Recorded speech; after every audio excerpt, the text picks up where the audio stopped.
আসসালামু আলাইকুম রহমতুল্লাহি ওয়া বারাকাতুহু। সকল বন্ধুদের জানাচ্ছি বিকেলের ঈদের শুভেচ্ছা। লাইভে আসলাম, কিছু কথা বলবো, কথাগুলি মনোযোগ সহকারে শুনবেন, ভালো লাগলে লাইক কমেন্ট শেয়ার করবেন।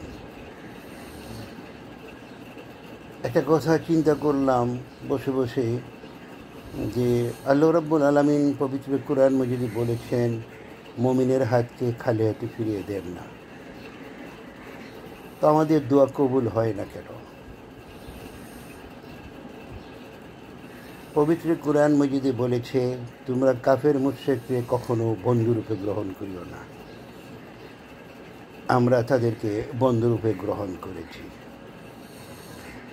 আরও আমরা জানি, ইসলামিক আইনে বা ধর্মের নিয়মে সকল মূর্তি পূজক কাফের, তারা নাপাক, তারা পবিত্র না। আল্লাহ রাব্বুল আলামিন পবিত্র কোরআন মাজিদে ঘোষণা করেছেন, তোমরা পবিত্রতা অর্জন করো, তারপর তোমরা নামাজে দাঁড়াও, নামাজ আদায় করো। কিন্তু আমাদের দেশে দেখলাম যে পবিত্র ঈদগার ময়দানে একজন আলেম আরেকজন মূর্তি পূজককে নিয়ে আসছে ঈদগার ময়দানে ভাষণ দেওয়ার জন্য। তো এই যদি হয় আমাদের অবস্থা, তো আমাদের দোয়া কবুল হবে কী করে? কারণ একজন নাস্তিক, একজন মূর্তি পূজক কখনো ইসলামের পবিত্র ঈদ উল ফিতরের জামাতের সামনে এসে কথা ভাষণ রাখতে পারে না। সে যদি কোনো প্রতিষ্ঠানের প্রধান হয়, তাহলে তার পক্ষে তার নিচে যে মুসলিম লোকটা আছে সে ওনার পক্ষে এসে সবাইকে শুভেচ্ছা জানাবে। এটা হলো প্রকৃত নিয়ম। এই আলেমদের পিছনে আমরা নামাজ পড়ি, এই আলেমরা আবার বড় বড় কথা বলে, তারা কোরআন আয়াতকে অপমূল্যায়ন করে, বিশ্বাস করে। যেখানে পরিষ্কার সুস্পষ্ট আয়াত,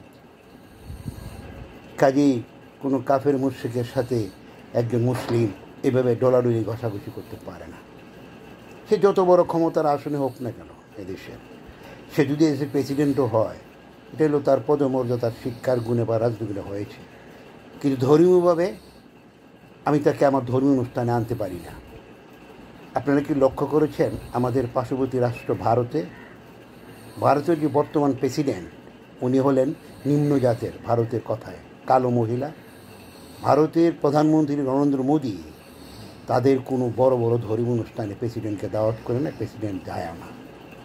আপনারা জানেন, গত কিছুদিন আগে ভারতের যে নতুন সংসদ ভবন উদ্বোধন করেছে, সেখানে প্রেসিডেন্ট নিমন্ত্রণ পায়নি। অথচ দুজনই মূর্তি পূজার, ওখানে জাতির ব্যবধানে তাকে দাওয়াত করা হয় না। আর আমাদের দেশে যেসব কার্যকর আরম্ভ হয়েছে, বাংলাদেশে কিছু আলেম, কিছু মানুষ মূর্তি পূজকী এবং নাস্তিকদেরকে নিয়ে ধর্মীয় অনুষ্ঠানে নিয়ে কথা বলে তাদেরকে দাওয়াত করে নিয়ে যায়। এটা অত্যন্ত দুঃখজনক কথা।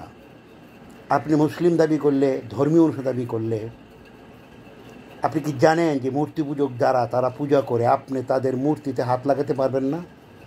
আপনি তাদের অনুষ্ঠানে যে তাদের যে মূর্তি তৈরি করা ওইখানে আপনি দাঁড়িয়ে থাকতে পারবেন না। থাকলে ওনাদের পূজা ভঙ্গ হয়ে যাবে। কারণ ওনারা বলে আপনারা সুসি, আপনারা ধরলে সব অপবিত্র হয়ে যায়, আবার গোবর পানি দিয়ে যদি পাক করতে হয়।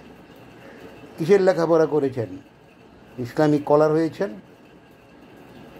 দুনিয়াবি কিছু স্বার্থ হাসিল করার জন্য কোরআনের বাহিরে কথাবার্তা বলেন, কোরআনের বাহিরে চলেন। আল্লাহ আপনাদের কোথায় করবেন? তাই সবাই অনুরোধ করলাম, যে কোনো প্রতিষ্ঠানের যে কোনো জায়গায় যত বড় নেতাই হোক না কেন, সে যদি মূর্তি পূজক হয়, হিন্দু হয়, খ্রিস্টান হয় বা অন্য কোনো ধর্মানুসারী হয়, সে সরাসরি এসে ওখানে যোগদান করতে পারবে না। তার প্রতিনিধি হিসাবে আরেকজন মুসলিম লোক হিসেবে তার পক্ষে থেকে সেটা যোগদান করবে। এটি সত্যিকারের নিয়ম। হায় রে মুসলমান দাবি করো আর কাম করো কোরআনের বিপক্ষে। আল্লাহ সবাইকে হেদায়েত দান করুন, বুঝার তৌফিক দান করুন।